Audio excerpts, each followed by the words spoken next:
कहते हैं कि कुछ तो मजबूरियां नहीं होंगी, यूं ही कोई बेवफा नहीं होता। ऐसा इसलिए क्योंकि रंजीत चौटाला जो हैं वो अपने ही लोगों पर भड़कते हुए नजर आए। उनको कहना है कि भैया मैं जीत सकता था अगर कुछ जयचंद बीच में ना आते तो तस्वीर जो है वो कुछ और होती, यानी कि मैं जीतता हुआ नजर आता। लेकिन अब इस पर प्रतिक्रिया नजर आई सुभाष बराला की।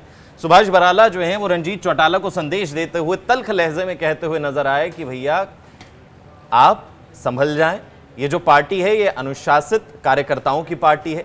साथ ही साथ ये भी तंज कसा कि कभी कभी रंजीत चौटाला पर कांग्रेस का असर जो है वो नजर आ जाता है। अब उन्होंने और क्या कुछ कहा वो भी सुनते हैं। जयचंद करा है, जयचंद को हाईकमांड के नोटिस में दिया, मैंने लिख के दिया, नाम लिख के दिया है, पर प्लेटफॉर्म पे मैं कहीं के नाम उनके नहीं लूँगा। जो मंच होगा उस पर कहूँगा, पार्टी के लीडर से कहूँगा कि इन्हें सुधारो। आइंदा हमें हरियाणा विधानसभा अगला चुनाव लड़ना है, ये बहुत चैलेंजेबल चुनाव होगा, इसके लिए हमें पूरी तैयारी करके लड़ना पड़ेगा।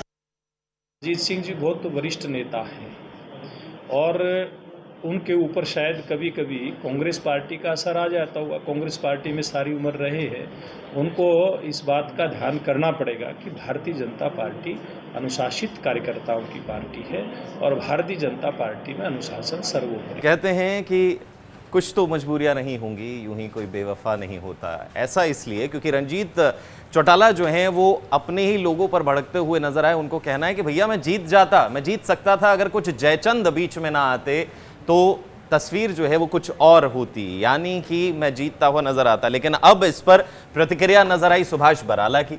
सुभाष बराला जो हैं वो रंजीत चौटाला को संदेश देते हुए तल्ख लहजे में कहते हुए नजर आए कि भैया आप संभल जाएं, ये जो पार्टी है ये अनुशासित कार्यकर्ताओं की पार्टी है। साथ ही साथ ये भी तंज कसा कि कभी कभी रंजीत चौटाला पर कांग्रेस का असर जो है वो नजर आ जाता है। अब उन्होंने और क्या कुछ कहा वो भी सुनते हैं। जयचंद करा है, जयचंद को हाईकमांड के नोटिस में दिया, मैंने लिख के दिया, नाम लिख के दिया है, पर प्लेटफॉर्म पे मैं कहीं के नाम उनके नहीं लूँगा। जो मंच होगा उस पर कहूँगा, पार्टी के लीडर से कहूँगा कि इन्हें सुधारो। आइंदा हमें हरियाणा विधानसभा अगला चुनाव लड़ना है, ये बहुत चैलेंजेबल चुनाव होगा, इसके लिए हमें पूरी तैयारी करके लड़ना पड़ेगा। अजीत सिंह जी बहुत वरिष्ठ नेता हैं और उनके ऊपर शायद कभी कभी कांग्रेस पार्टी का असर आ जाता होगा। कांग्रेस पार्टी में सारी उम्र रहे हैं, उनको इस बात का ध्यान करना पड़ेगा कि भारतीय जनता पार्टी अनुशासित कार्यकर्ताओं की पार्टी है और भारतीय जनता पार्टी में अनुशासन सर्वोपरि। कहते हैं कि कुछ तो मजबूरियां नहीं होंगी, यूं ही कोई बेवफा नहीं होता। ऐसा इसलिए क्योंकि रंजीत चौटाला जो हैं वो अपने ही लोगों पर भड़कते हुए नजर आए। उनको कहना है कि भैया मैं जीत सकता था अगर कुछ जयचंद बीच में ना आते तो तस्वीर जो है वो कुछ और होती, यानी कि मैं जीतता हुआ नजर आता। लेकिन अब इस पर प्रतिक्रिया नजर आई सुभाष बराला की।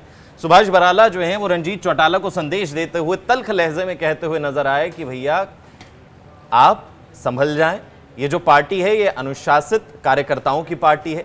साथ ही साथ ये भी तंज कसा कि कभी कभी रंजीत चौटाला पर कांग्रेस का असर जो है वो नजर आ जाता है। अब उन्होंने और क्या कुछ कहा वो भी सुनते हैं। जयचंद करा है, जयचंद को हाईकमांड के नोटिस में दिया, मैंने लिख के दिया, नाम लिख के दिया है, पर प्लेटफॉर्म पे मैं कहीं के नाम उनके नहीं लूँगा। जो मंच होगा उस पर कहूँगा, पार्टी के लीडर से कहूँगा कि इन्हें सुधारो। आइंदा हमें हरियाणा विधानसभा अगला चुनाव लड़ना है, ये बहुत चैलेंजेबल चुनाव होगा, इसके लिए हमें पूरी तैयारी करके लड़ना पड़ेगा। अजीत सिंह जी बहुत वरिष्ठ नेता हैं और उनके ऊपर शायद कभी कभी कांग्रेस पार्टी का असर आ जाता होगा। कांग्रेस पार्टी में सारी उम्र रहे हैं, उनको इस बात का ध्यान करना पड़ेगा कि भारतीय जनता पार्टी अनुशासित कार्यकर्ताओं की पार्टी है और भारतीय जनता पार्टी में अनुशासन सर्वोपरि।